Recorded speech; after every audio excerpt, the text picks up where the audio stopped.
Bwana Yesu apewe sifa. Amen. Bwana ainuliwe. Amen. Niko na furaha kubwa sana kwa yale Mungu ametenda katika hekalu yetu iliyo takatifu. Bwana Yesu apewe sifa. Amen. Niko na furaha kwa sababu ameniokoa, amenilinda pamoja na nyumba yangu. Nimeiona siku ya leo tarehe 16 mwezi wa 5 tumefika kwa ili Bwana asidi kuinuliwa na kutukuzwa kati yetu. Bwana Yesu apewe sifa. Bwana ainuliwe. Kwa hivyo mimi kitu nasema ya kwamba Mungu akisema amesema. Bwana Yesu apewe sifa. Tumpigie Kristo makofi kwa yale amekuwa ametenda. Bwana Yesu apewe sifa. Bwana ainuliwe. Kwa sababu nafasi nimepewa kwa ajili ya mafundisho, nitaenda direct kwa mafundisho. Ndio tuangalie yale Bwana ananena katika maandiko yake matakatifu. Tunaenda kujifunza katika maandiko ya Mfalme wa kwanza 3 kuanzia 1 kuelekea chini. Mfalme wa kwanza 3 kuanzia 1 mpaka 15. Tuone vile watumishi wa Bwana walipokuwa wanatenda kazi ya Bwana wakiwa katika hema la Bwana. Bwana Yesu apewe sifa. Bwana ainuliwe. Hadi ya Bwana ivunjiki. Lakini kama wewe umevunja sijui. Usibadilike na jambo lolote. Mwabudu Bwana usiku na mchana. Iwe wakati wa kukataliwa, wakati wa kilio, wakati wa mateso na wakati wa mjaribio. Ambia Bwana ni asante kwa kila jambo. Bwana Yesu apewe sifa. Katika maandiko matakatifu yananiambia hawezi akaachilia yale majaribio naweza kukushinda wewe mcha Mungu wako. Bwana Yesu apewe sifa. Anajua yale utapitia ya kule masito aje utayawezesha kuyashinda. Bwana Yesu apewe sifa. Kwa hivyo ni kumaanisha yule ameokoka na kumcha Bwana hawezi akashindwa na majaribio ili yeye kushinda majaribio. Bwana Yesu apewe sifa. Kwa hivyo sisi ni washindi katika Kristo. Sisi ni washindi katika neno lake na sisi ni washindi katika safari yake. Kwa sababu hadi yake ivunjike milele. Sijui kama wewe mpendo umeivunja. Bwana Yesu apewe sifa. Bwana inuliwe. Kwa hivyo ni wakati tunaenda kuangalia katika Mfalme wa kwanza 3 kuanzia 1 mpaka 15. Maandiko yananiambia hivi, huyu Sulemani akafanya uchamaa na Farao, mfalme wa Misri. Akamuoa binti yake Farao, akamleta mchini mwa Daudi. Hata akakwisha kujenga nyumba yake na nyumba ya Bwana na ukuta wa kuzunguka Yerusalemu. Ila watu walikuwa wakichinja dhabihu katika mahali pale Bachu kwa sababu haikuwapo nyumba iliyojengwa kwa jina la Bwana hata siku zile. Bwana Yesu apewe sifa. Amen. Maandiko yananiambia kwamba Sulemani akafanya chama pamoja na Farao, ndiye akapata kuchukua binti yake. Bwana Yesu apewe sifa. Na mahali pale alipokuwa katika ule mji wa Yerusalemu, Bwana Yesu apewe sifa. Bwana inuliwe. Amen. Katika mahali pale alipokuwa katika ile mji wa Yerusalemu, maandiko yananiambia kwamba wakatolea Bwana dhabihu. Wakatolea Bwana dhabihu mahali pale iposa wapate kukamilisha ahadi za Bwana. Bwana Yesu apewe sifa. Maandiko yanatuambia kwamba wakichinja dhabihu huko katika mahali Bachu, mahali patakatifu, kwa sababu haikuwapo nyumba iliyojengwa kwa jina la Bwana hata siku ile. Bwana Yesu apewe sifa. Wakati walitaka kujiandaa kwenda mbele ya Bwana, wakachinga madhabahu yaliyo makamilifu mbele ya Bwana. Wakajua yule wanaenda kuabudu ni mkubwa kuliko wote. Bwana Yesu apewe sifa. Bwana ainuliwe. Maandiko yananiambia Sulemani alipofika katika ile mji akaweka uhusiano ulio mema kati yake na nani? Na Farao. Bwana Yesu apewe sifa. Na mahali pale akasema kwa vile nyumba ya Bwana haikuwa imejengwa, wakachinja kwa ajili ya kutoa dhabihu mahali pale, wakachinja kule mahali pale, wakaweka tayari kwa ajili ya kumwendea Bwana peke yake. Bwana Yesu apewe sifa. Bwana inuliwe. Amen. Maandiko yanatuambia kwamba Sulemani naye akampenda Bwana akienda katika amri za Daudi babaye, ila utoa dhabihu na kuvukisha uvumbe katika mahali pale Bachu. Maandiko yananiambia kwamba wakisatekeleza hayo yote, Daudi baba yake Suleiman, Bwana Yesu apewe sifa. Bwana inuliwe. Daudi baba yake Suleiman alikuwa amefundisha vile Suleiman anaweza kukaa katika hema la Bwana. Maandiko yananiambia kwamba Suleiman akapendezwa na Bwana Mungu wake, ndio ndiposa alimtolea dhabihu na uvumbe na kufukiza ubani mahali pale Bachuru. Wakati walipochenga hema la Bwana, wakamwendea huyu Bwana, wakatenda yaliyo makuu mbele ya Bwana, ndiye itikie maombi yake. Maandiko yananiambia kwamba alifukuza uvumbe na pia wakatoa dhabihu zao mbele ya Bwana, ndio wakubalike. Kwa yale yote Suleiman alikuwa anaendelea kutenda, alifurahishwa na Mungu kwa yale yote matokeo yalikuwa yanatokea. Katika maombi yake alikuwa anasikika kwa haraka kwa sababu yeye alikuwa mtu wa kutoa. Bwana Yesu apewe sifa. Ukitaka Mungu akutendee, enda mbele yake ukiwa unatii na kunyenyekea na kufuata amri zake. Usibadilishe na jambo yoyote, chuki wala vitina. Bwana Yesu apewe sifa. Kwa mtu wa kumwabudu Bwana, lipo lisiapo, wewe mwendee yeye peke yake. Jua kwamba Mungu anahitaji nini ndio mfurahishe. Bwana Yesu apewe sifa. Bwana inuliwe. Unaweza kufurahisha rafiki yako na njia mingi, lakini Bwana anahitaji moyo wako. Anahitaji yeye umtumikie na kumuonyesha ya kwamba katika vitendo yeye unampenda. Ndio naona ya kwamba Sulemani alikuwa ameenda mbele ya Bwana na kutoa na kufukuza uvumbe, ndio ndiposa apate kubarika mbele ya Bwana. Kwa nini Sulemani yeye hakuenda na maombi tu? Alisema wakati alipoingia katika ile mji wa Yerusalemu, hakukuwa mahali kulikuwa kumechengwa katika jina la Bwana. Bwana Yesu apewe sifa. Kwa hivyo aliona sio vizuri kumwachilia Bwana katika nchi ya tambarare. Aliona ni vyema mwendee Bwana vile inastahili. Ukienda kwa Bwana lazima umheshimu. Umheshimu na maongeo yako na njia zako zilizo safi. Bwana Yesu apewe sifa. Bwana ainuliwe. Sulemani akakumbuka ya kwamba inafaa hata nikimuomba mimi mwaminifu lazima nimtolee, ndio ndiposa apate kuitikia maombi yangu. Ndio naona ya kwamba wakati alipozidi kumtolea alifurahishwa na huyu Mungu wake. Bwana Yesu apewe sifa. Bwana ainuliwe. Alipanga mpango wa kumchekea, ndio ndiposa akae katika hema lake. Na mahali pale alipochenga alitoa dhabihu. Maandiko alituambia kwamba inatuambia alimchinjia dhabihu. Wewe Bwana amekutendea nini? Unaweza kumwonyesha umefurahia kwa ajili ya kutenda. Wewe ulio na furaha isiyovunjika, Mungu amekutendea nini? Unaweza kumwonyesha kweli niko na furaha mbele yako yale yote umetenda. Bwana Yesu apewe sifa. Nilikutana na dada mmoja jana kabla sijafika kwa nyumba za Bii. Alitolea binti bila alilelewa na shida kwa sababu alikuwa amepoteza wazazi wake wote. Bwana Yesu apewe sifa. Akaniambia ukiniona hivi mama, kile kimeniweka kukua hai ni kutoa. Bwana Yesu apewe sifa. Akaniambia shule sijaenda, lakini nilifundishwa kutoa katika hema la Bwana. Nilifundishwa kuangalia watumishi wa Bwana na kuwaheshimu. Ndio ya kwamba naendelea, ndio ya kwamba nimesimama vile nilivyo. Na kuwapenda wale wote walikuwa wamenichukia, saa hii inawalisha. Bwana Yesu apewe sifa. Bwana inuliwe.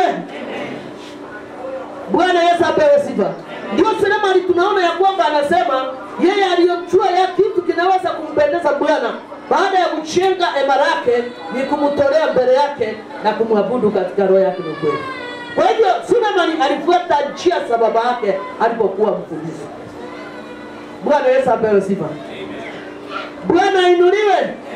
Kwa hivyo kufundisha mwanao njia nzuri ya Bwana, umwambie inafaa heshima kubwa. Sio sahihi unakutana nao na wasikasika mifuko kila zaidi. Mtoto atakuwa katika njia zilizofaa. Bwana Yesu apewe sifa. Hata ukiona mgeni ameingia kwa nyumba, wacha kuenda kwa suitcase yake kushikashika. Hiyo ni tabia hiyo ndio. Mtoto atakaa akijua ya kwamba mgeni akifika kwa nyumba rasmi ni mheshimiwa. Bwana Yesu apewe sifa. Maandiko yatuambia yeye alifuata maagizo na mafundisho ya babake Daudi. Bwana Yesu apewe sifa. Akachua kumcha yeye na kumuogopa. Bwana Yesu apewe sifa. Ndiye ndiposa akapata kufaulu katika njia zake kwa ajili ya kukaa na Bwana. Bwana Yesu apewe sifa. Bwana inuliwe. Amen. Yeye alifuata maagizo na masharti ya babao vile alikuwa anamtuza. Akajua kwamba kuenda hivi ni kuenda kinyume cha mapenzi ya Bwana. Kufanya hivi ni vibaya. Bwana Yesu apewe sifa. Amen.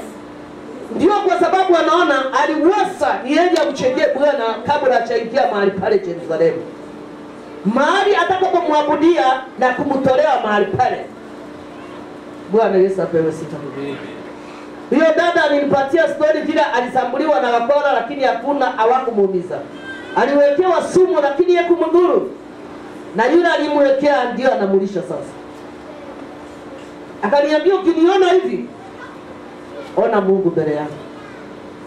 Nakaa kwa chini ya kuchua kutoa na kuchali walio wanyonge.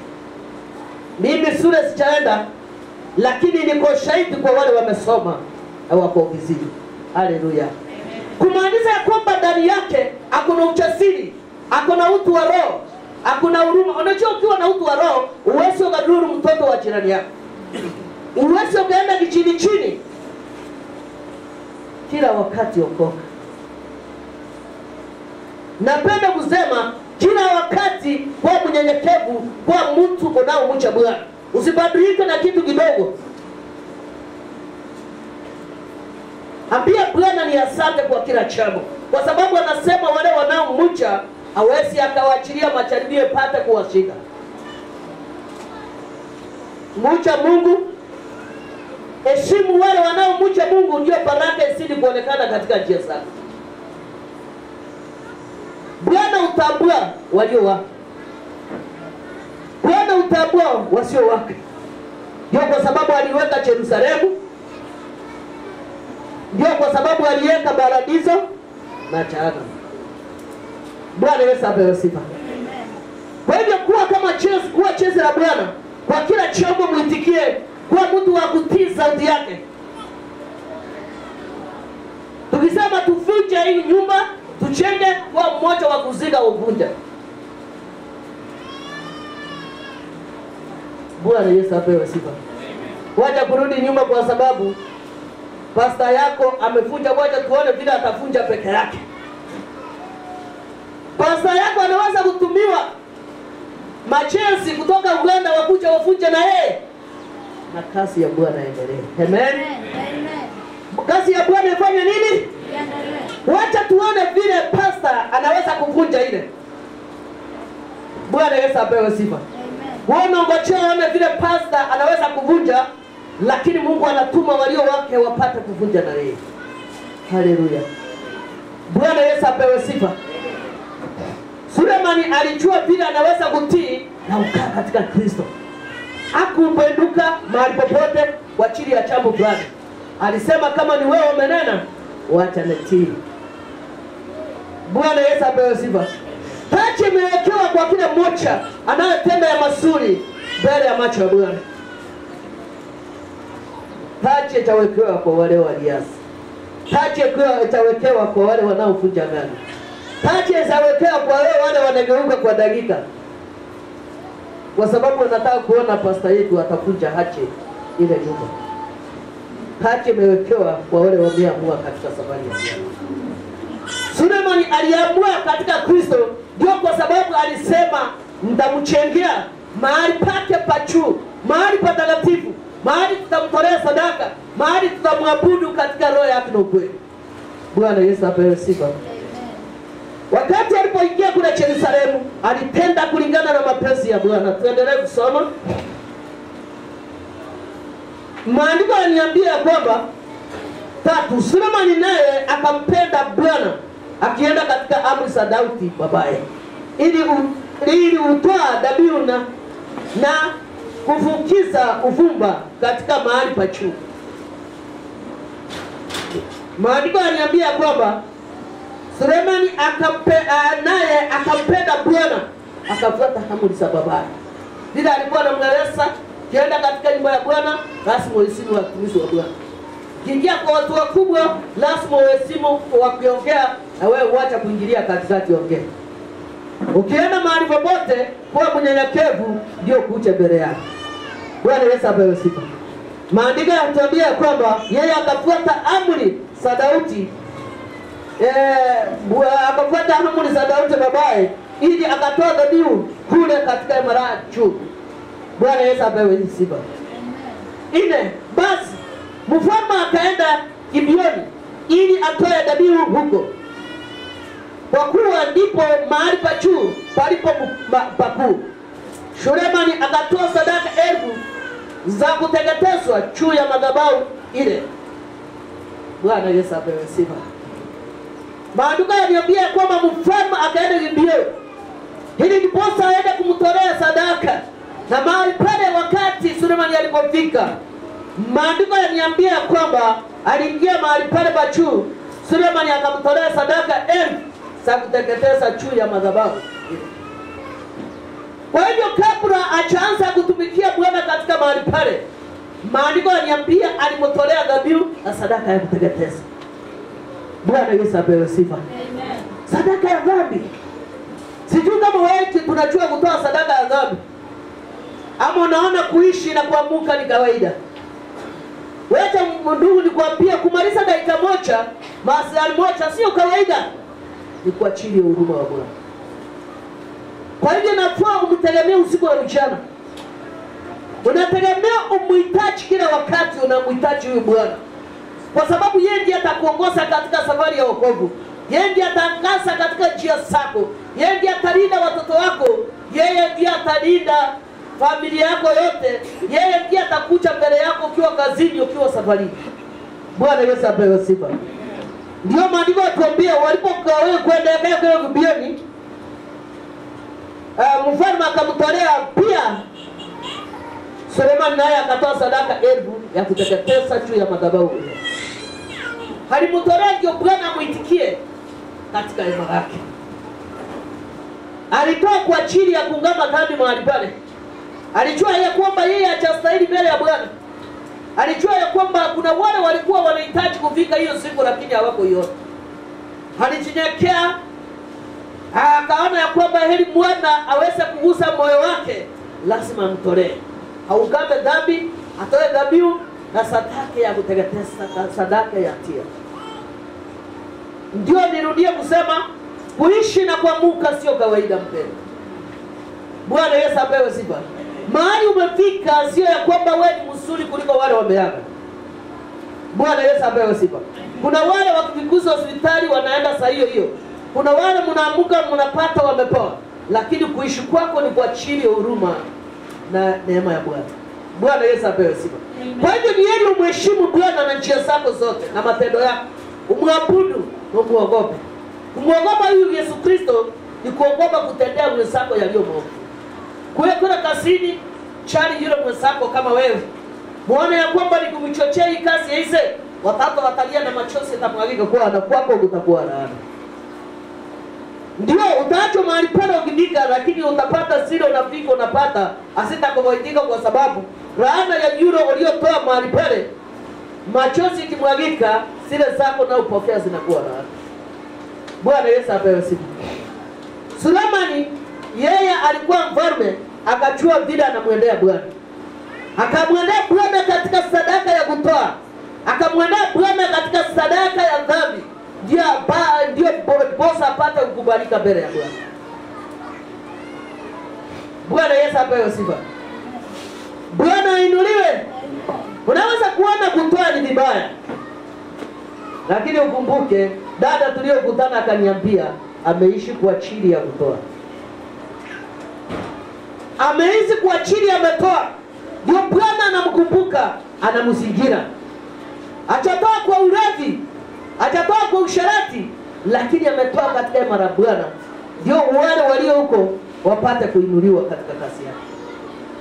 Kazi ya Bwana isidi kuendelea. Kazi ya Bwana isidi kutunzwa vyema. Bwana Yesu apewe sifa. Ndio kwa sababu maisha yake yanaonekana ikiwa kuliko yule amemaliza na kukuofisi. Bwana Yesu apewe sifa. Tuangalie sana tusije tukawa daraja kwa wengine, lakini tuwe kielelezo kilio chema. Barua inayosomeka, kalamu unaandike uweze kufutika katika maisha yako. Bwana Yesu apewe sifa. Bwana ainuliwe. Tukue kielelezo kilio chema, tusije tukawa daraja kwa wengine.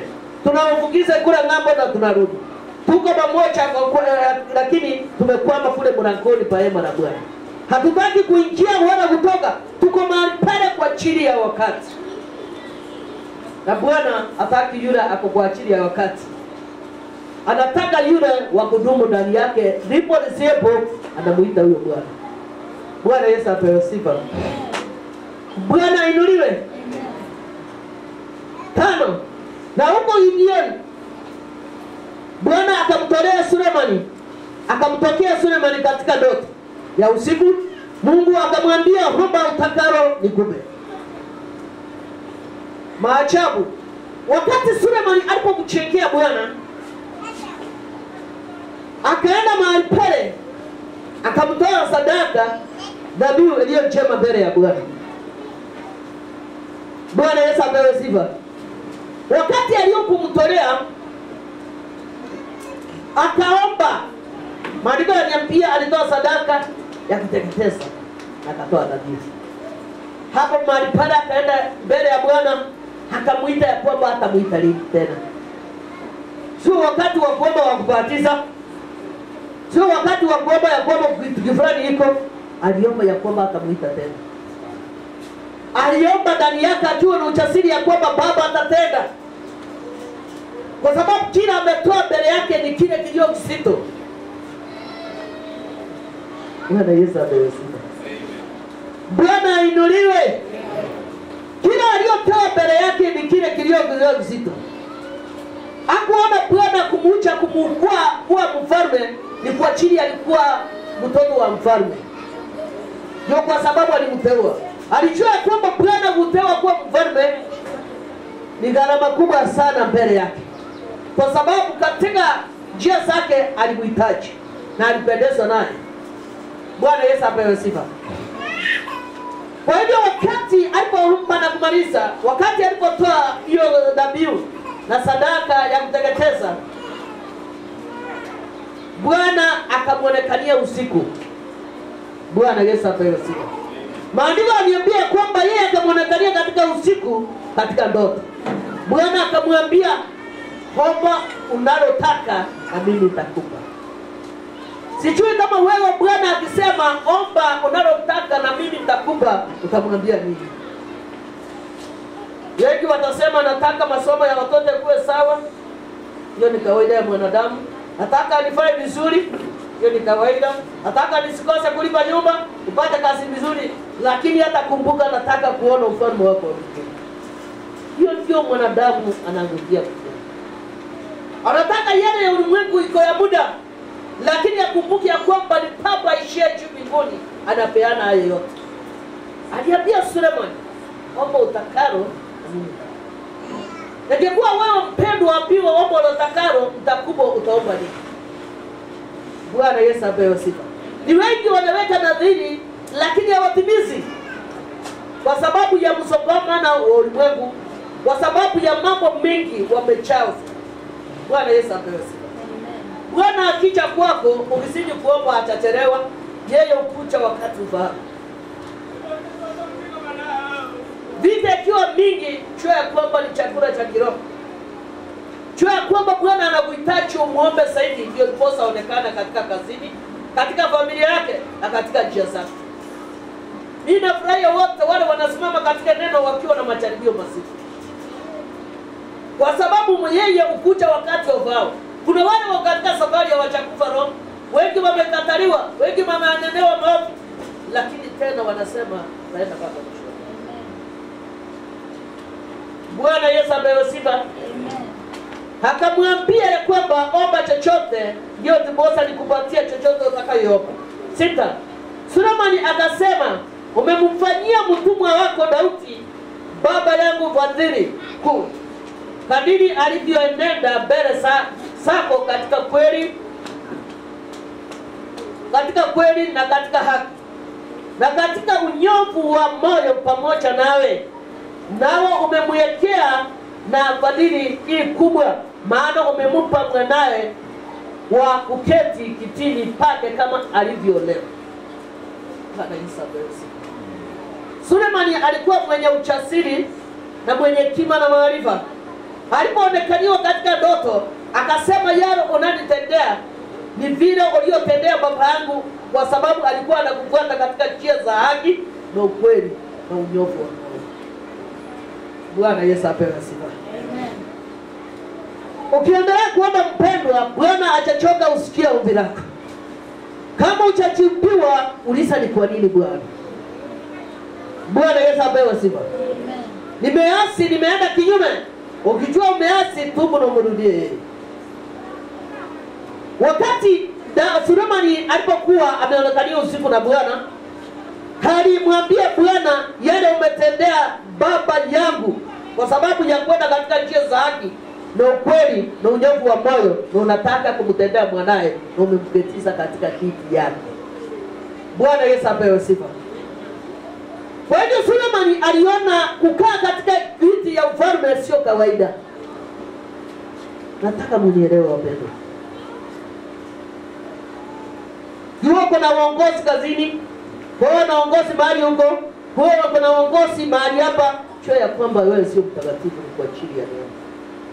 Na hiyo uongozi isikilie fanya vile inatakikana, bila kunungunika, bila kwenda kando kando. Bwana Yesu apewe sifa. Wakati Sulemani alipotokewa na babake, alifikiria na akatafakari sana, akaona ya kwamba bila amekaa katika ile kiti sio kwa chini ya mapenzi yake, lakini kwa chini ya huruma. Akamwambia alikuwa amepewa baba yake hiyo kiti, na yeye ameona ni yeye amteua. Bwana Yesu apewe sifa. Amen. Nataka mnishike mahali huko, sio kwa sababu wewe ni mzuri sana. Kila choo ulio nayo kazini sio kwa sababu wewe unajua kuongoza wengine. Mahali huko kanisani, mahali unasikilia, sio wewe ni mkamilifu, wengine hawajui kuongoza, ni kwa chini ya huruma na neema ya Bwana. Kwa hivyo mahali huko lazima uheshimu ile kitu ulio nayo, na utende yaliyo mema, na uweke wengine sawa sawa na wengine. Mnishike vyema. Niko katika hali ya mafundisho na niko katika hali ya kiroho. Weka wengine sawa sawa na wengine, kwa sababu kila unaokatalia sio kwa ajili ya mapenzi yako, sio kwa sababu wewe ni mzuri, lakini ni kwa ajili ya neema ya Bwana. Na lazima utende kulingana yeye anahitaji, sio kutenda kulingana wewe unapenda. Sio unahitaji kulingana vile unaona mzee wa kanisa, sio unahitaji vile kulingana unaona karana na kaa. Unafanya kulingana na mapenzi ya Bwana. Kumbuka ili kanisa sio barasa. Barasa ndio watu wanaenda wanapiga pekabei. Kiwa umechoka katika uongozi, unasema nimechoka, leo niko na siachaguliwe. Bwana Yesu apewe sifa. Ikiwa kwangu ni kama video mbele yenu. Mahali huko sio kwa siri wewe ni mzuri kuliko yule mwenzako mko naye karibu, lakini ni kwa chini ya mapenzi na neema ya Bwana. Sulemani alipotafakari, ndio alimtolea Bwana, akajua ya kwamba Bwana anastahili kuabudiwa na kuinuliwa. Ndio niposa asikike, asikie maombi yangu. Alipomtolea kumaliza, alilala. Baadaye Bwana akamwonekania katika ndoto. Alipoambiwa tazama, cha uomba lolote utakayotaka takupa, aliona yeye atastahili mbele ya Bwana. Akaambia Bwana, vile wewe uliotendea baba yangu alikuwa mkamilifu. Nataka mnielewe. Daudi alikuwa mkamilifu, mnyenyekevu, mwenye haki. Daudi alikuwa anaongoza katika chuki, vita ya chini chini, baridi, ubaguzi, mnyenyekevu. Mnielewe, mara ya kwanza nisema tukiachilia nguso aianguze mwenyewe, tunafikiri tunaangalia vile ataanguza, lakini Mungu atatuma wake kutoka Rwanda anguse pamoja na yeye. Bwana Yesu apewe sifa. Hapo ulipo umekaa ni kwa chini ya neema. Yule aliye karibu yako lazima umheshimu. ndio jina la Bwana lipata kutukuzwa ndani yake. Ndio jina la Bwana lipata kuinuliwa akiwa katika kiti yake. Ndio malaika wakiwa kule mbinguni wasangilie, wanasema unastahili kuitwa kiongozi. Bwana Yesu apewe sifa. Bwana ainuliwe. Sulemani akupenduka, hakujiinua mbele ya Bwana ya kwamba amemteua kwa ajili yeye. Baba yake alikuwa mfalme, alienda katika cheo unyenyekevu akimwambia Bwana, yaani unataka unitendea mababadili ni vile ulitendea baba yangu kwa ajili alikuwa APC. Bwana Yesu apewe sifa. Kwa hiyo hakumteua kwa ajili yeye alikuwa mkamilifu, alimteua kwa sababu alikuwa anatii sauti ya Bwana. Alikuwa anatenda kulingana Bwana yeye peke yake alikuwa anatenda. Ukiachiliwa kule kasini, weka vipo. Penda kila mmoja kwa sababu upendo ufunika moyo. Wacha kupenda yule mwingine kwa sababu akutoa lunch time anakunulia soda. Lakini kwa yule ana ile ya kunulia soda unamkataa. Unamwambia sasa wacha tuone atagusa ile kusa yake. Mungu ni Mungu wa wanyonge. Amen. Mungu ni mwenye huruma kubwa. Amen. Mungu fadhili zake ni za milele. Bwana Yesu apewe sifa. Heshimu aliye kando yake.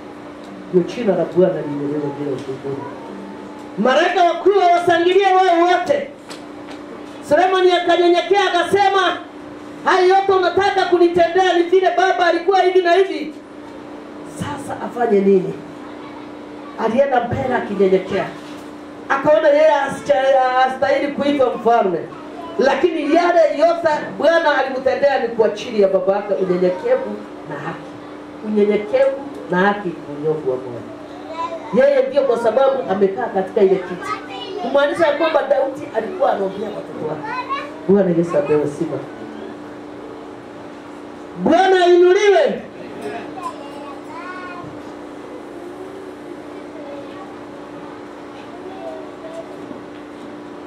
Bwana Yesu apewe sifa.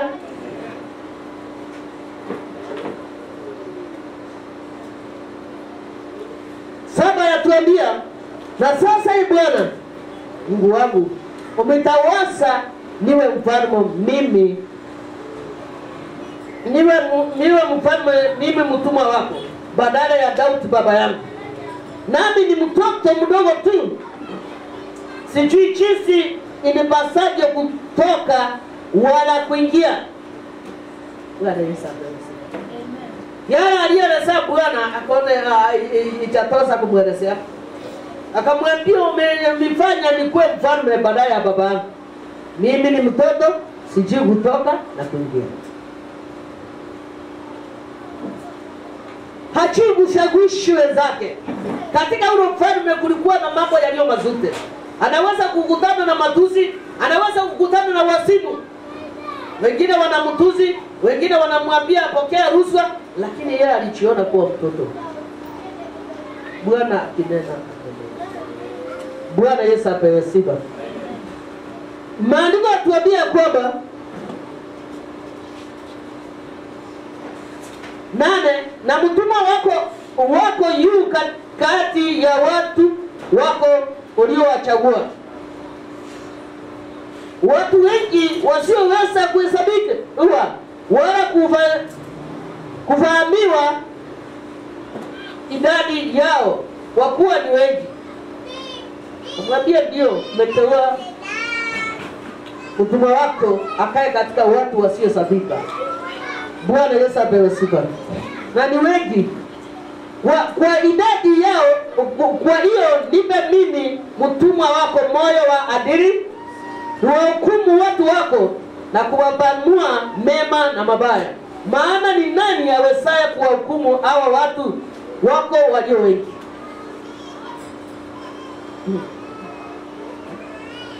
Mfalme Sulemani alipowasa sana, akaona ni heri aitize hekima na maarifa, kwa sababu mahali alipokuwa kule Yerusalemu kulikuwa na idadi ya watu wengi. Kwanza akamwambia Bwana yeye ni mtoto. Hajui kutoka wala kuingia. Na akamwambia yeye pia wale watu wanaokosa katika ile hali wako watu wengi wawezi kuhesabika. Alipofika anazidi kutafakari hayo yote, akamwambia basi kama ameamua kumpatia ufalme, ampatie hekima na maarifa. Kwa nini Sulemani hakuitiza utajiri? Kwa nini hakumwambia ya kwamba anataka katika hii yepoe hivi na hivi?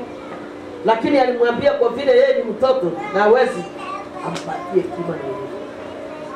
Hiyo ndiposa wale wakuja mbele yao ajue kufafanua yaliyo mema na mabaya. Hiyo ndio jambo mfalme alitiza. Sijui wewe mpendwa, Bwana akupatia sehemu, unamwambia nini? Unamwambia sasa mahali taenda pale kwa sababu ni wewe umenena nitafanya, ama utaenda katika njia za makoti na kunyenyekea na kumtolea?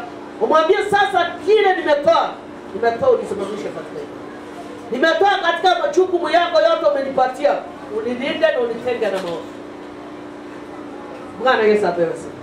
Lakini Sulemani yeye akaona vyema aitize hekima na maarifa. Katika wale walikuwa wengi hawangeweza kuhesabika, angetumia uwezo wake. Kwa hivyo ile kitu ulio nayo kazini, ulio nayo mahali huko, umepewa na Mungu. Na ukidumia vyema, taji yako isije kafanya nini? Kaondolewa. Yeye alisema Sulemani apewe hekima na maarifa, apate kutofautisha kufanulia yaliyo mema na mabaya. Wakati wa hukumu asije akahukumiwa. Sijui wapendwa wengi tunajua hiyo jambo. Anakuwa chini tuko mahali pale, atufikiria Bwana ametenda nini. Bwana kukuweka mahali huko, hata ikiwa ni kufunga mishipi, hata ukiwa mahali pale, ukiwa manamba ya gari, hata ukiwa driver, lazima uheshimu ile kiti. Lazima uheshimu ile kiti na uheshimu yule aliyekupatia hiyo kiti. Usiheshimu ile kiti ulio nayo kwa ajili ya wakati.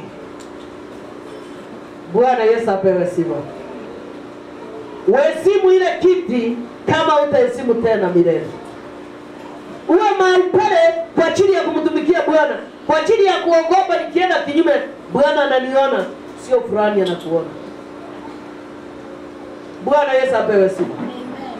Sulemani alimuogopa Bwana, ndiye akaitisha hekima na werevu. Sulemani alipenda Bwana kwa yale matendo makubwa aliyomtendea. Alimpenda kwa sababu wakati alipomuita alikuwa anaitika. Na ukumbuka wakati alipomuita hakumuita itike, alimtolea kwa sababu alijua kwamba kutoa kuna gharama. Bwana Yesu apewe sifa. Kutoa kuna nguvu. Hawezi akatoa kwa ulevi, kwa usharati. Mahali pengine alitoa akijua kwamba anachenga hema la Bwana. Hema la Bwana ni nani? Alijua kutukuza, alijua kushukuru, kwa sababu anajua kushukuru kunao upako. Alijua kutoa kunayo nguvu. Bwana Yesu asifiwe. Bwana ainuliwe. Kutoa kuna nguvu. Mama aliniambia kuishi kwake na kukaa vile alivyo, ameshinda yule amemaliza ako kwa ofisi. Kwa sababu akipata ile kidogo imebarikiwa kwa sababu ya kutoa. Bwana Yesu apewe sifa. Sio kwamba anatoa yeye ni tajiri, anatoa kulingana vile Bwana anahitaji. Kwa sababu akiniambia akiomba, akimwambia nifike kile kasini nione mkono wake, anaona mkono wake. Baada ya kuona anamwambia Bwana umenibariki. Kila umenibariki tunataka tukule na mnyonge, tunataka tukunywe na fulani, nataka katika hema lako ionekane ikiwa hema. Bwana Yesu apewe sifa. Amen. Bwana ainuliwe. Sio kwamba anatoa kwa sababu yeye akunazo. Hatutoi kwa sababu tuko nazo. Tunatoa kwa ajili ya mwili wa Bwana upate kuinuliwa. Bwana Yesu apewe sifa. Amen. Mwanamke alipotoa hela ndiye alibarikiwa. Bwana Yesu apewe sifa. Kwa sababu alitoa mpaka ndani yake kuonekana alitoa. Bwana Yesu apewe sifa. Kwa hivyo kutoa kunayo nguvu, kwa sababu kwa wakati Sulemani alitoa yalikubalika katika kiti ya Bwana. Kutoa kunayo nguvu. Unatoa ya kwamba utatoa tena.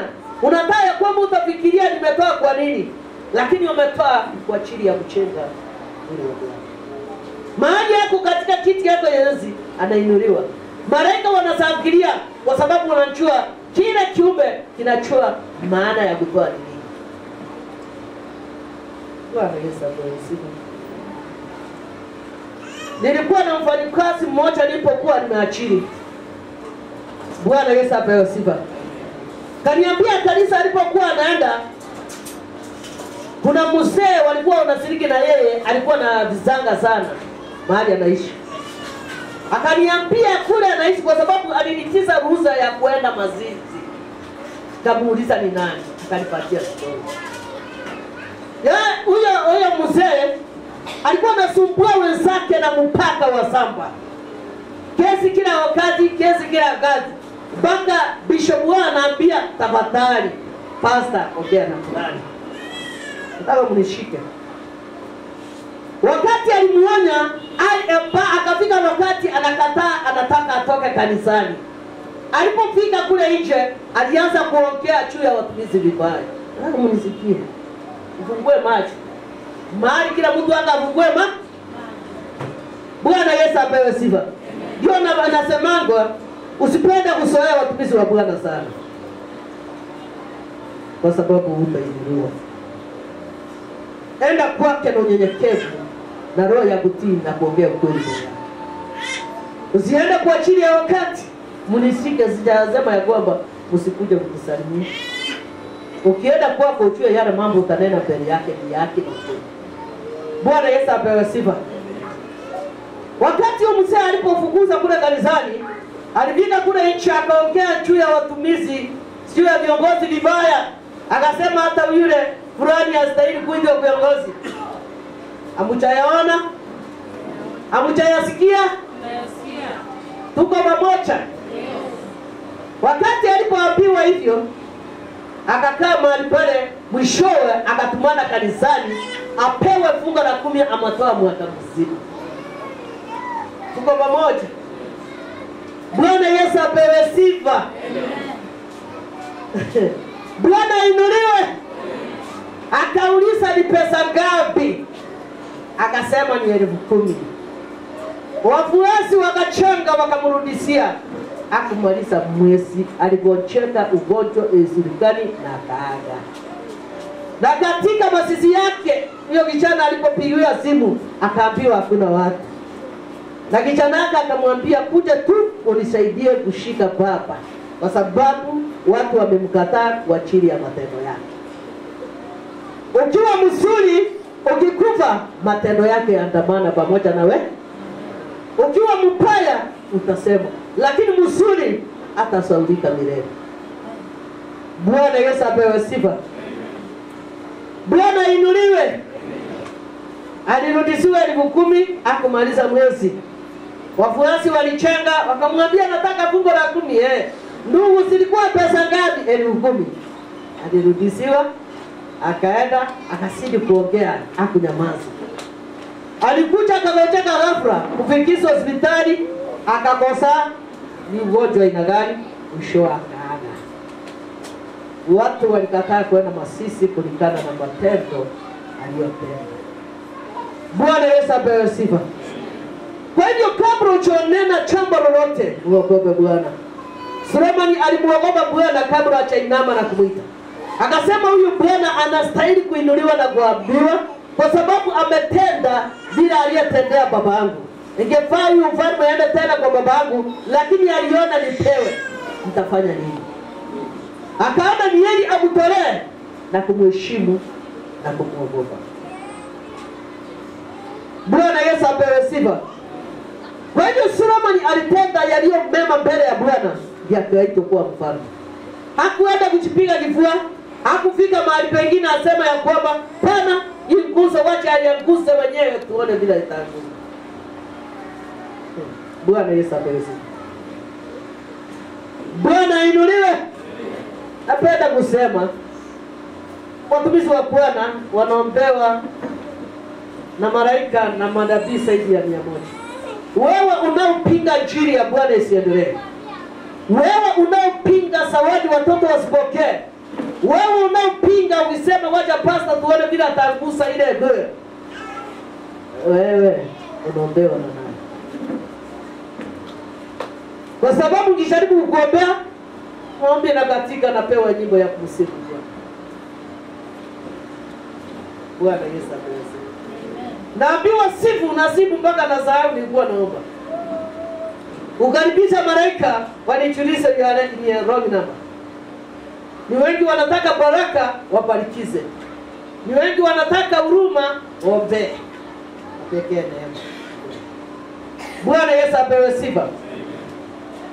Bwana ainuliwe. Bwana apewe sifa. Yeye ni Mungu wa miungu. Zaburi 115 yananiambia yeye atakuja kuhukumu miungu. Bwana Yesu apewe sifa. Bwana ainuliwe. Yeye ni Mungu na yeye atakuja kuhukumu miungu. Na yule wote anayetenda maovu amefanana na ile miungu, kuna macho ioni, kuna masikio isikii, kuna miguu itembee, iko na mikono ichukue. Na yule yote anayetenda maovu nafanana naye. Bwana Yesu apewe sifa. Ako hai lakini alikufa kwa sababu hana mwelekeo, ajui kumuja Bwana, ajui kumwogopa, ajui kutenda mapenzi yake. Na injili inahubiriwa, afundishwe na fundishwa, tuheshimiane katika hema la Bwana. Tuinuane sisi kwa sisi. Bwana Yesu apewe sifa. 10. Neno hili lilikawa jema machoni pa Bwana ya kuwa Sulemani ameomba neno hili. Wakati Sulemani alipoona akaitisha hekima na maarifa, Bwana alifurahia. Maandiko yananiambia yeye alifurahia, ilikuwa jambo jema mbele ya Bwana. Bwana Yesu apewe sifa. Mungu akamwambia, kwa kuwa umeomba neno hili wala hukujitakia maisha ya siku nyingi, wala hukutaka utajiri kwa nafsi yako, wala hukutaka roho za adui zako, bali umejitakia akili za kujua hukumu.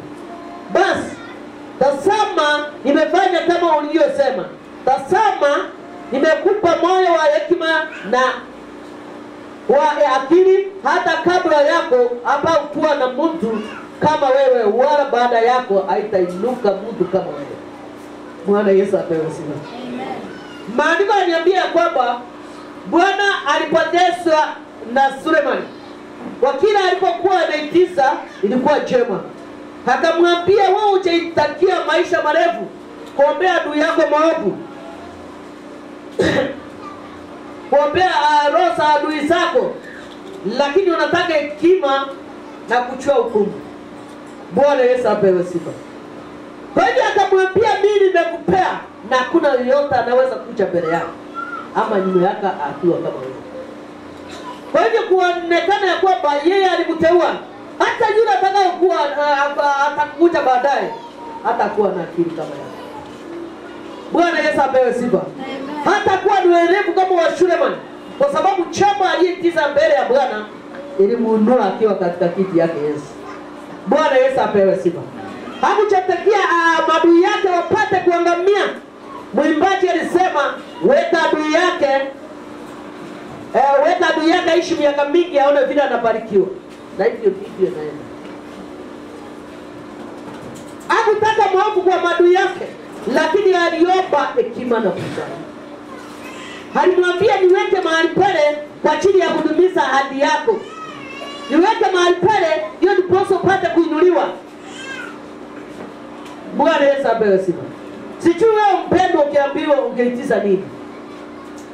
Ikiwa Sulemani aliitiza hekima na uelewa, wewe ungesema nini? Wengi wanaingia mahali wanaambiwa, wewe ukitaka uishi maisha marefu, uwa ndugu yako. Ukitaka uishi marefu, uwa mtoto wa ndugu yako. Ukitaka uishi marefu, uwa semeji yako uwa mama yako ndio upate mali mingi. Lakini Sulemani alionekaniwa na Mungu. Na baada ya akamwambia itaji kitu hiki. Itaji kile unataka ndiye ndiposa upate kuinuliwa. Yeye akaambia mimi nataka hekima na elimu. Kumaanisha kwamba wanadamu wamefunikwa ile kiapasi wana wa Israeli walifunika. Wako mahali pale hawajitambui wako wapi. Nataka siku ya leo tuombe Mungu tujitambue tuko wapi. Tujue vile tunaweza kuenda katika hema la Bwana. Tujue ya kwamba vile tunaweza kuenda mbele yake. Bwana Yesu apewe sifa. Utaniambia umeheshimu Bwana kama uheshimu mtumishi wa Bwana. Bwana Yesu apewe sifa. Unamheshimu na uchamaona. Kwa sababu ameweka mahali pale ndio kuomba neema kwako. Sio wewe uchiombea. Haya akasema mimi ninaenda. Kila mmoja achiombee. Lakini alisema mimi naenda kwa Baba kuandalia mema na mahali naenda za wakumbuka na ndawatumia Roho Mtakatifu. Kwa wale watakaoamini wapokee, watende ishara na miujiza. Alisema ni wale wote waliopokea. Alisema kwa wale.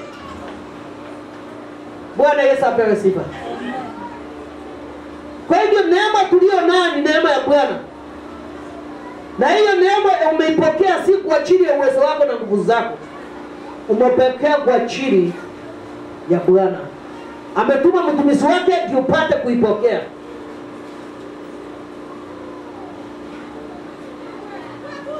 Wanafunzi wa Bwana wakati walipokuwa mlimani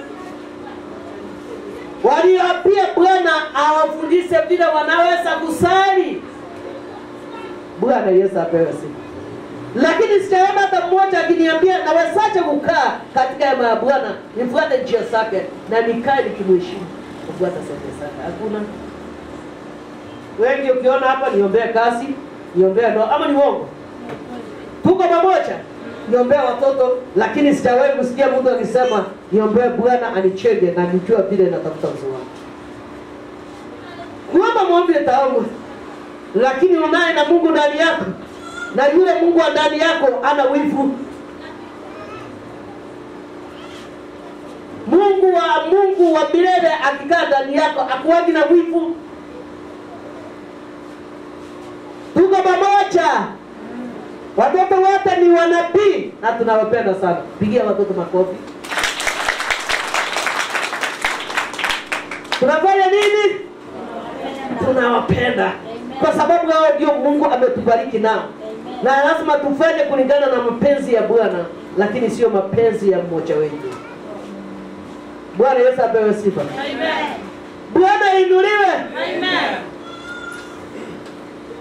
Upendo udumisha, upendo ufunika maovu. Chuki upomoa. Chuki Shetani huingia na upanda magugu ndani ya moyo wako.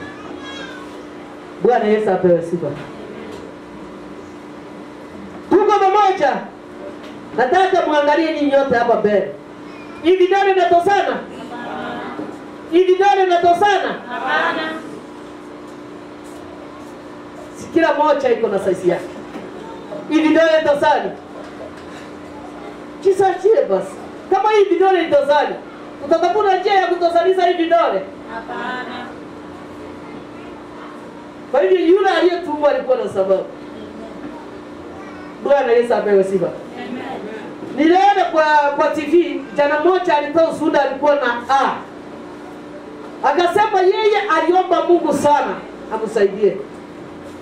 Na alikuwa anaenda anajifungia kwa bafu anasoma kwa sababu mama yake alikuwa anataka nini? Mwangaza. Lakini alijitahidi akisoma akamaliza. Lakini yeye ni maombi anaomba aitwe university wapi? Ataki yale maarifa akonayo apeleke nchi ya nje. Hiyo ni maono yake. Sio maono yako, sio maono yako. Si ndio? Anataka asaidie wale wanaoteseka kama yeye aliyeteseka akiwa wapi? Masomoni. Ile kioto aliyo nayo peane. Akisema malisi. Tunataka kuangalia juu ya huyu vijana. hiyo ni akili yake? Hiyo ni akili yake? Au kuwa anaongea kwa ajili ya kufurahisha watu wa media? Alikuwa anaongea kulingana vile yeye aliongozwa katika maisha yake katika kusoma. Kwa sababu aliona ile kipali ya kupita ni kukua uwezo, lakini kwa ajili ya Mungu. Na vile yeye alifikiria, tafanya nini hiyo nifurahishe Bwana, alipatia ile alama A. Akasema ameona ni vyema huku watu wanateseka. Heri akae katika huku, ataenda nje, kila atakayopata akili iko naye, afanye nini? Afanye nini? Piga makofi. Ikiwa Bwana anaonekana kwa huyu kijana, kwa nini wewe anaonekana kwako uko mahali hapa, unakuja kutafuta uso wa Bwana, unataka Bwana akutendee? Mawazo yako yapanue vile yule kijana aliyopanua. Akasema unajua dreams zake Mungu atatimiza. Kwa sababu ukiangalia katika kuongea huyo kijana, ako na utu, aliguzwa. Akaona ile vile alikuwa na struggle na maisha Bwana akambariki. Anataka kurudishia Bwana shukrani kupita kwake, kupitia wala atakuja kukutana nao na hao wasaidie. Hawasaidie. Wewe sijui ni nini ukifika mahali ukipewa cheo, ukifika mahali kazini ukipewa, unasahau ya kwamba ile ndio kwa chini ndio imeachili mwenzako. Ile neema uliyopokea ukafika mahali huko ndio mwenzako hapo mahali huko. Kwa hivyo baadaye kuona yule mwenzako umheshimu, unaanza kumfuruga bosi atoke mahali pale, unaleta rafiki, unaleta direct wako katika hiyo kazi. Bwana Yesu apewe sifa. Bwana inuliwe. Kwa hivyo kijana aliheshimu huyu bwana. Akaona ya kwamba vile amemtetea amemaliza. Anataka kumwonyesha ya kwamba yeye ndiye alimpea alama A, sio mwanadamu. Lazima mheshimu kulingana vitendo. Utasema umeheshimu Bwana kwa ajili ya kuongea.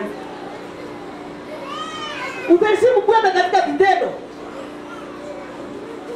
Bwana Yesu apewe sifa. Bwana inuliwe. Amen.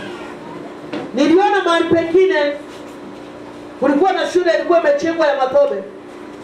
Wakati mahali pale sponsors zitoka kule ng'ambo sikasaidia watoto. Mmoja wao akafurahishwa na mtoto mmoja, sasa akamwambia tutaenda na wewe ng'ambo uende kusoma. Wacha niwaambie vile Mungu anatenda kazi yake. Wakati huyo mtoto alipofika ng'ambo alisema unataka nitendee nini nchi ya Kenya? Akamwambia mahali nimekaa kunaye mahali nilikuwa nasomea ni shule ya nini? Naomba urudi mahali pale ukachengee wale wanafunzi niliacha mahali pale. Wakati utawachengea atafurahia sana na atakuwa settled tuko na wewe kwa sababu wale wengine wametoka kwa mateso. Huyo mzungu alikuja akafanya kile aliyoambiwa na yule mtu. Sijui wewe ukiwa mahali pale unachukia. Bwana Yesu apewe sifa.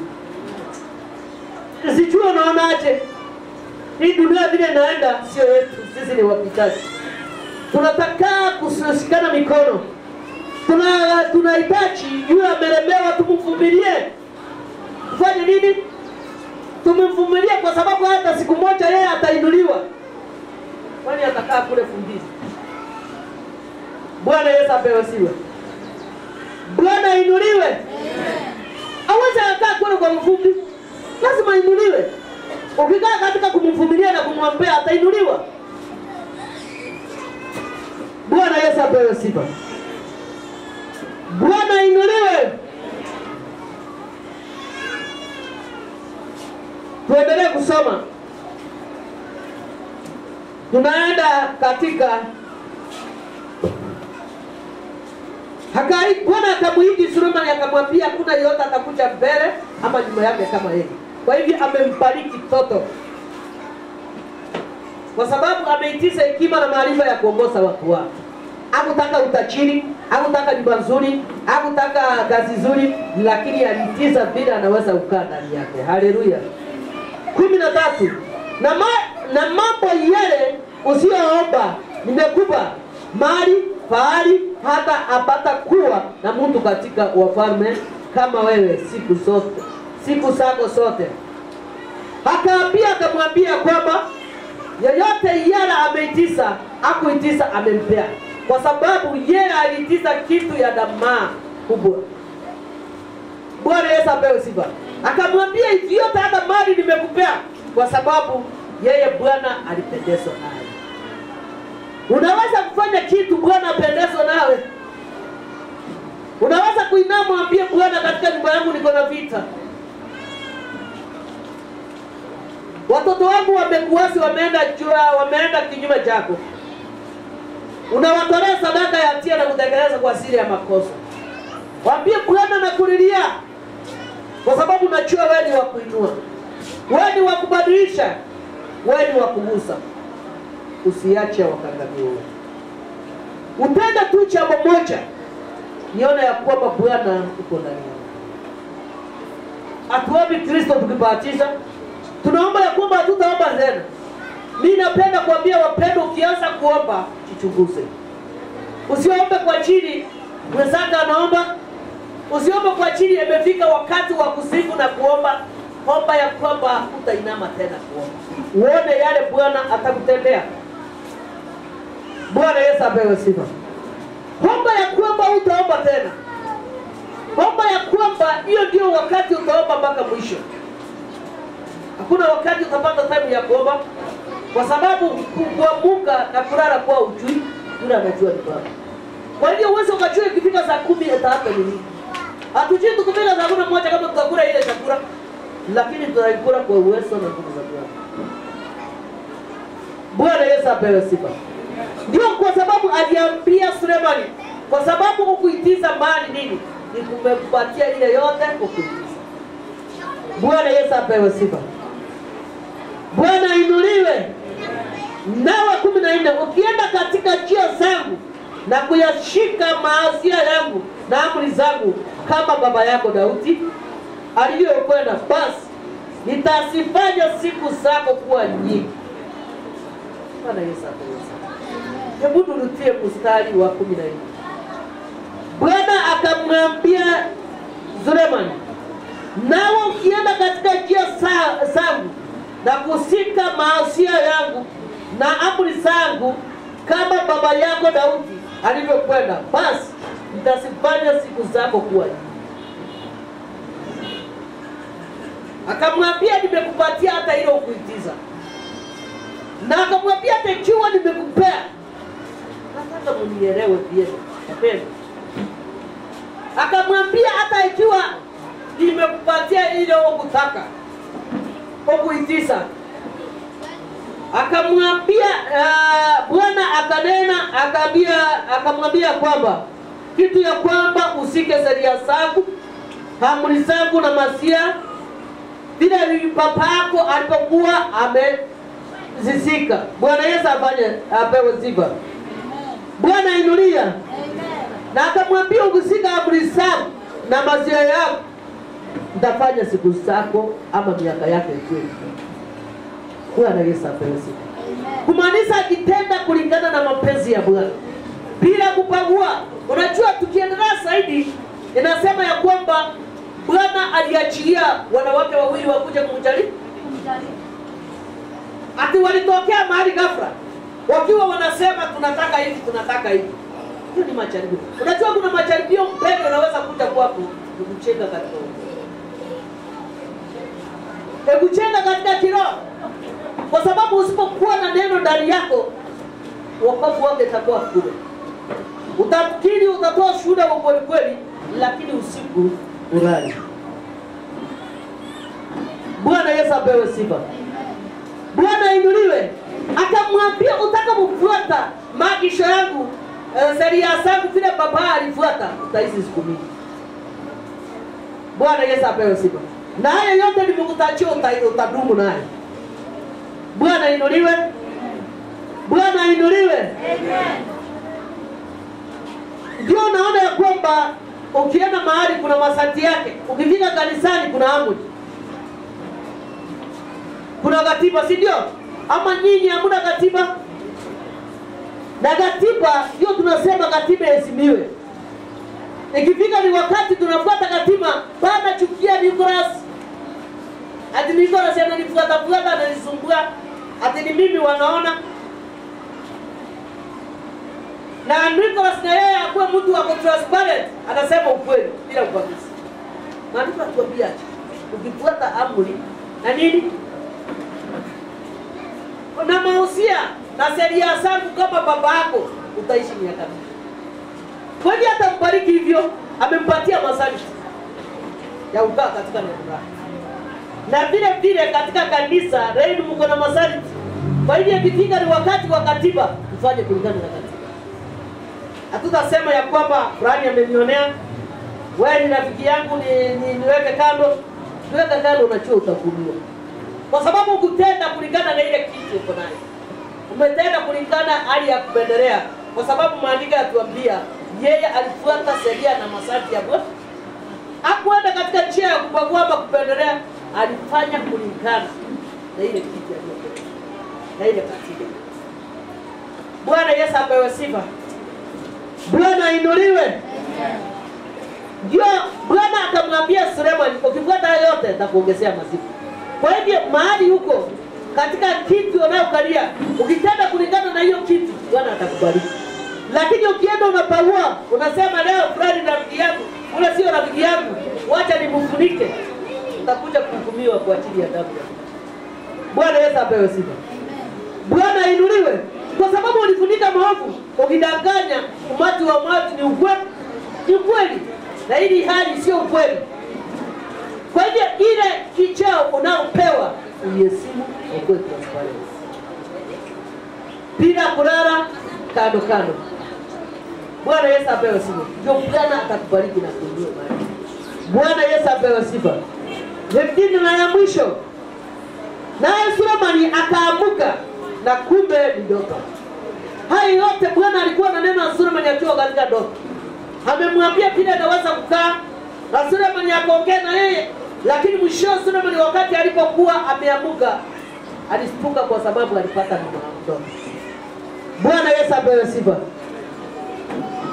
Akaenda Yerusalemu, akasimama mbele ya sanduku ya agano la Bwana. Akatoa sadaka ya kuteketezwa, akatoa sadaka ya amani, akawafanyia karama watumishi wake wote. Haleluya. Bwana Yesu apewe sifa. Wakati Sulemani alipoamuka, akapata ni ndoto, lakini akatambua ni Mungu aliyeongea na yeye.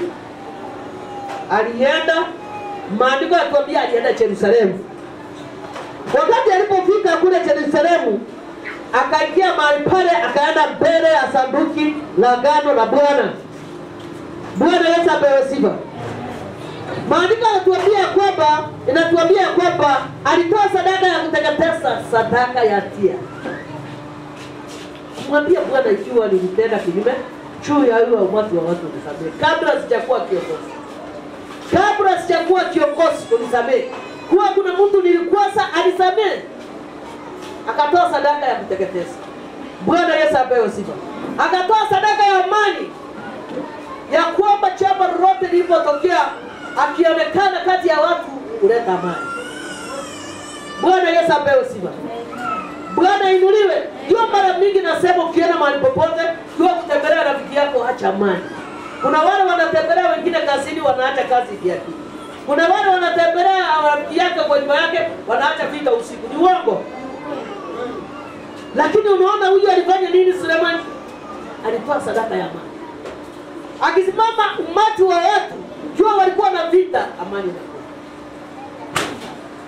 Bwana Yesu apewe sifa. Bwana inuliwe. Maandiko yanazidi kutuambia kwamba tena akafanya karama kwa watumishi wake. Wale watakapoungana na yeye kufanya kulingana na mapenzi ya Bwana. Alifanya karama, alifanya sherehe. Tuko na sherehe leo? Tuko na sherehe leo? Tunafanya kwa ajili ya watoto tuliomba Bwana. Bwana akaitika, akawalinda hii muda wote wa corona, wakarudi shuleni wakafanya mtihani yao, wamepita. Kila mtu alindike na ile grade alikuwa amepata, kwa sababu machi ikimwagika ifanye nini? Haitike, wasasi tulitike na ile grade mtoto alio nayo. Tusije tukawalashe watoto. Bwana Yesu apewe sifa. Kwa hivyo hata kupenduka hivi uweze ungaleta alama alama sio ulikuwa unataka. Ukubali na hiyo grade aliyo nayo. Unaona ya kwamba wakati Suleiman alimaliza haya yote, akatoa sadaka ya dhambi kwa ajili ya watu wote. Akatoa sadaka ya nini? Ya amani.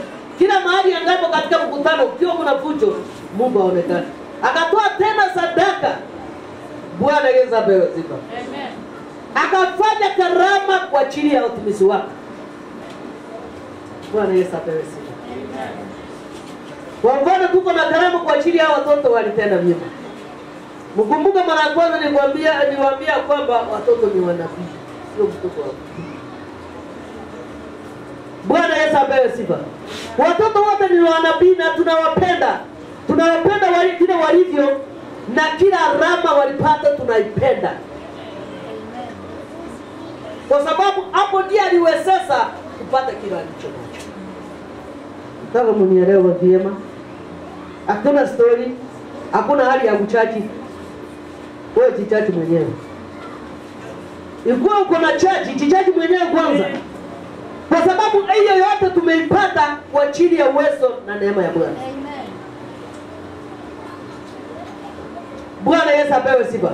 Bwana akawahurumia, wakasoma, wakaelewa kile wanaenda kuandika. Na sisi tukawaaminia, tukaomba. Senior Bishop wetu akawamwagia mafuta ya gharama. Ama unaona ni kawaida. Mafuta ya gharama. Chozo wakati alikuwa anapowekwa kwa kiongozi alimwagiwa mafuta ya gharama. Yesu wakati alipofika kule nyumbani, mwanamke alikimbia akafanya nini? Alikimbia akafanya nini mwanamke? Alifuta nini? Hatujui. Akamumwagia na akampanguza na nywele yake. Watu wakaanza kulalamika. Akamwambia yote nimekaa nani, lakini hakuiti mmenifanyia. Lakini huyo ameingia na kulipushwa na kufanya nini? Bwana Yesu apewe sifa. Hatujui kutafuta baraka. Bwana Yesu apewe sifa. Bwana ainuliwe. Tuliomba na Mungu akajibu. Sasa tunaenda kufanya gharama.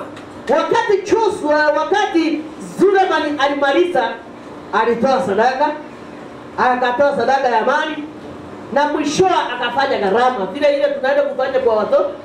Ndio kwa sababu nasema tunawapenda wote na tunakubali ile max wako nayo. Tunakubali ile grade wako nayo. Na hiyo grade iko nayo waheshimiwe. Na wakubaliwe kuitwa watoto wa nabii. Bwana Yesu apewe sifa. Amen. Kama ndani yangu mimi nimekuwa na furaha sio na nini?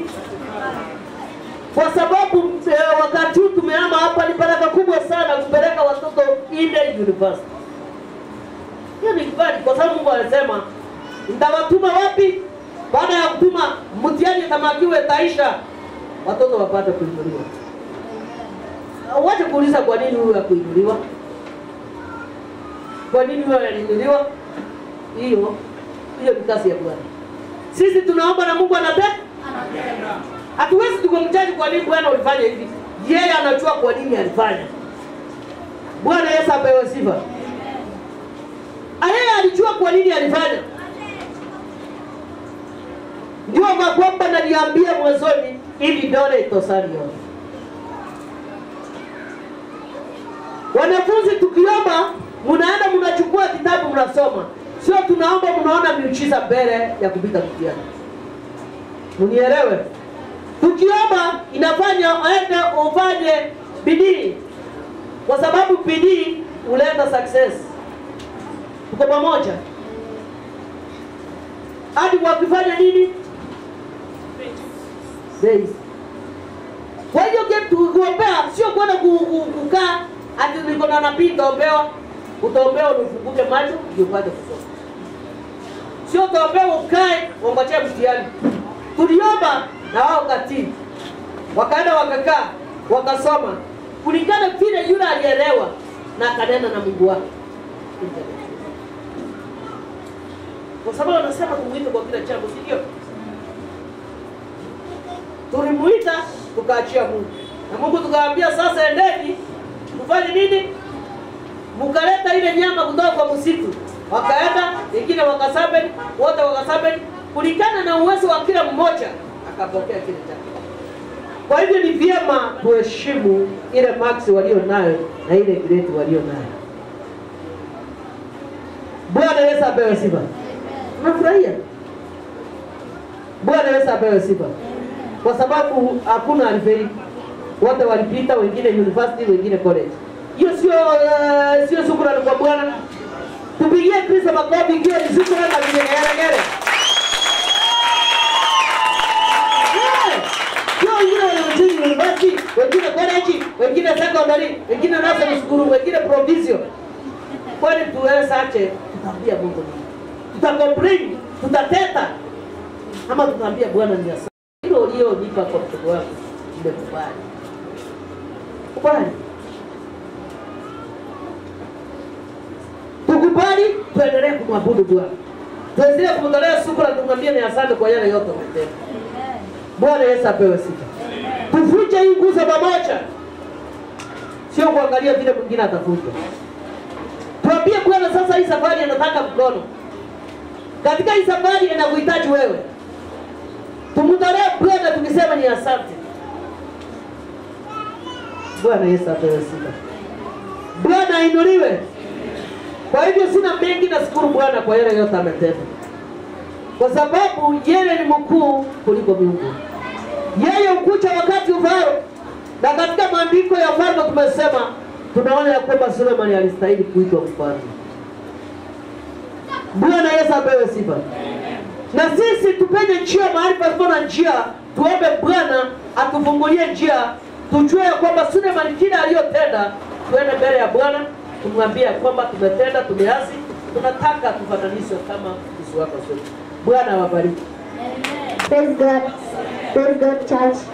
My name is Nikos from Nabi Powerful Christian Church. I have a memory verse. My memory verse comes from the book of Psalms chapter 47 verse 1. It says, clap your hands and pupil, shout to God, with loudly some drink and God. My name is Bisney Andoro from Nabi Powerful Christian Church and I have a memory verse.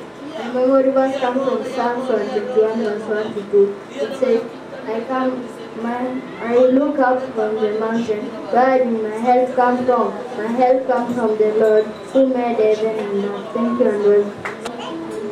Jirani yako kama nafsi yako, kama vile Bwana Yesu alivyokupenda we, akajitolea kafa pale msalabani. Mpende jirani yako kama nafsi yako. Mpende jirani yako kama nafsi yako, kama vile Bwana Yesu alivyokupenda we, akajitolea kafa pale msalabani.